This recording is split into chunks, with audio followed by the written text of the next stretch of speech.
Hello, welcome in another important video in a React.js course. In this video, we will learn about history of web. Learning about history of web is really important because without knowing history, we will not be able to understand importance of all advanced front-end libraries that we have today. So React.js is a combination of three different technologies: HTML, CSS, and JavaScript. So let's have a look into history of web. First HTML specification was published in 1991. It was the year when internet just started popping up. It was only supporting text with 18 different tags at that time. So HTML that we see today, which is supporting audio tag, video tag, iframe, web views, it was not like that in 1991. Exactly after 2 years, in year around 1993, HTML 4.0 was published, and the first time HTML started supporting CSS. Now, due to the support of CSS, HTML web pages started looking more attractive and appealing. In 1995, new browser scripting language called Mocha created. Now this scripting language started supporting DOM manipulation and make web even more futuristic. Scripting language Mocha got renamed by LiveScript later on.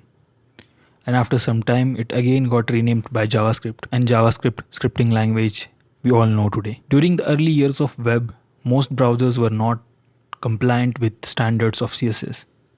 And due to that, websites which is looking good in some browsers was completely looking bad in other browsers.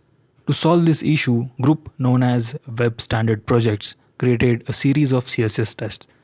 It's called acid test. With the help of acid test, companies started testing their browser's compatibility with CSS. In year 1998, W3C proposed their first version.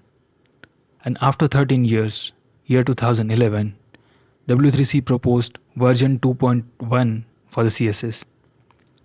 It took 13 years to release second version. It took so long because some features were getting delayed, but the best thing about the new version was it was dependent on modules. So now browsers who wanted to support HTML, they don't have to support entire HTML. They started supporting modules. So while this was all happening, another market started popping up, and it was mobile market. In year 2006, Opera browser created a history by passing acid test for mobile browsers. And exactly after 1 year, the iconic year in the history, when Steve Jobs announced the iPhone, due to the larger demand of device in the market, companies started understanding importance of having websites compatible to the mobile browsers. And the new era of responsive websites started when the new CSS libraries got introduced to the developers. Although the websites was available and compatible to the mobile browsers, there was still one problem. And the problem was loading time of the website.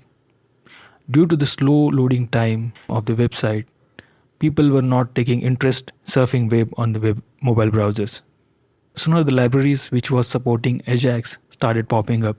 And due to the support of Ajax, websites were able to load content dynamically in the website. This has certainly improved the experience of the user. After that, the new era came, which we are witnessing today. And this is the era of virtual DOM. This is the era when all the basic requirements is already fulfilled. Now we are moving towards the optimization. All advanced front-end libraries are more focused on making websites lighter, more faster, more futuristic, more advanced, and more stable. So that's the reason why we need to learn about React.js in today's date. That's it for this video. Thank you very much for watching. See you in the next video. Bye.